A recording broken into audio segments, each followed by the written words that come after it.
আমার নাম কালী। আমার নাম কালী, গায়ের রং কালো বলে জন্মের সময় আমার ঠাকুমা বলেছিল, বাবা গো এ যে একেবারে কালী।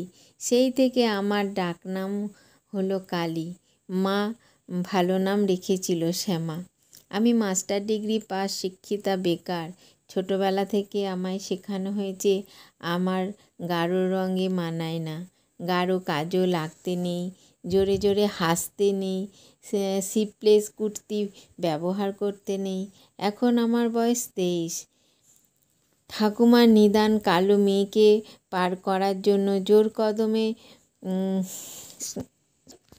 জোর কদমে সম্বন্ধ খোঁজা শুরু করো।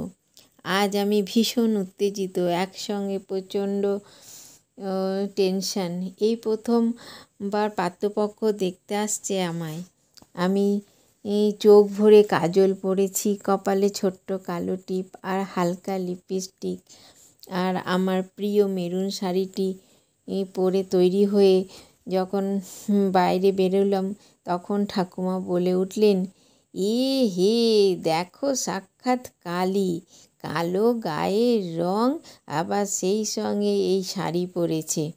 এমন দুধ আলতা মায়ের গায়ের রং, আর মেয়ের এমন শ্রী হলো কোথা থেকে ভগবান জানে। ও বৌমা, এদিকে একটু দেখো না। আমি কিছু বলতে যাওয়ার আগেই মা রান্নাঘর থেকে বেরিয়ে এসে শান্ত গলায় বুঝিয়ে বললেন, আরে তোর গায়ের রঙটা একটু চাপা তো, তাই ঠাকুমা বলেছেন গাঢ় রঙটায় আরও চাপা লাগবে। হালকা রঙের কিছু একটা পরে আয় না মা, গায়ের রঙটা খুলবে। আমার চোখ ফেটে জল আসতে চাইল। আমি ঘরের মধ্যে চলে গেলাম। সেই সব কথার মাঝেই হো হো করে ওনারা এসে পড়লেন। আমি আর শাড়ি বদলাতে সময় পেলাম না। সত্যি কথা বলতে কি, আমি শাড়িটা বদলাতামও না। সেই সময় আমার ডাক পড়ল বসার ঘরে। একে একে পরিচয় করানো হলো সকলের সঙ্গে। ছেলের বাবা, মা, ঠাকুমা আর একজন জামাইবাবুও এসেছিলেন। আমি তাদের প্রতি নমস্কার জানিয়ে উল্টো দিকের চেয়ারে বসা মাত্রই আমার ঠাকুমা বলে উঠলেন, আমাদের বাপু মেয়ের গায়ের রং কালো, ধরো। রান্না বান্না কাজকর্মে বেশ এক্সপার্ট, এই গায়ের রংটাই যা কালো। আপনারা একটু মানিয়ে গুছিয়ে নিলে আপনারা এমন শান্তশিষ্ট মেয়ে আর দুটো পাবেন না। আমার লজ্জায় মাটিতে মিশে যেতে ইচ্ছা করছিল। এমন সময় ছেলের ঠাকুমা পান চিবোতে চিবোতে বাবাকে বললেন, তাও স্পষ্টাস্পষ্টি বলি বাপু, আমি তো গায়ের রং চাপা শুনে ভেবেছিলুম উজ্জ্বল শ্যামবর্ণ। চোখ নাক টুকু নজর ধরার মতো না হলেও হতো।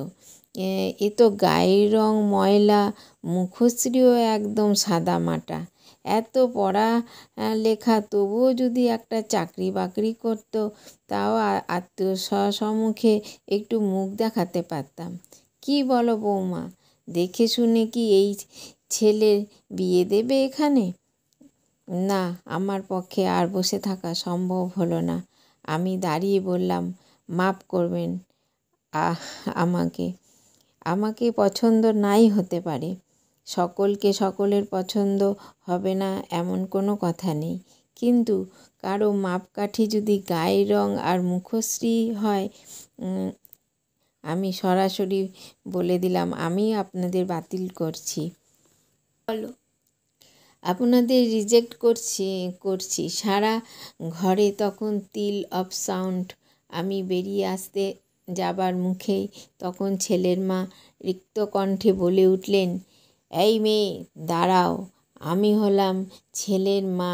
ছেলেকে পেটে ধরেছি, মানুষ করেছি, আমারও তো একটা মতামতের দাম আছে। আমার বিয়ের সময় আপনি আর বাবা আমার গায়ের রং নিয়ে যথেষ্ট হেনস্থা করেছেন। আমার বাবাকে প্রচুর টাকা গয়না যৌতুক নিয়েছেন এটাকে ইস্যু করে। সারা জীবন আমাকে সবার সামনে ছোট করেছেন। আমি মুখ বুজে তা মেনে নিয়েছি। কিন্তু আমার ছেলের জন্য এমন প্রতিবাদী মেয়ে মা কালী দরকার। আমি জানি আমার ছেলেরও আপত্তি হবে না। আর আপত্তি তো আর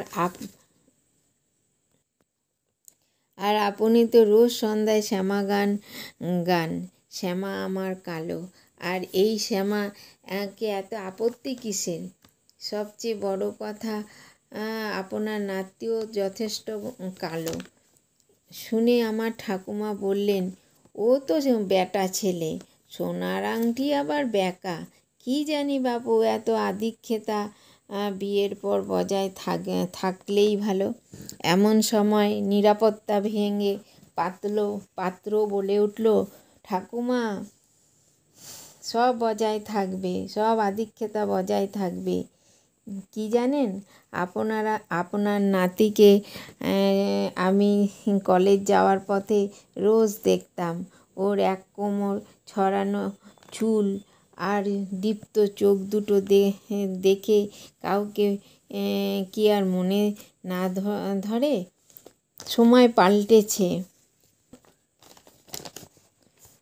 সময় পাল্টেছে, রুচিগুলো পাল্টাতে হবে যে এইবার। ধরে গেল আদিকালের ভাবনা।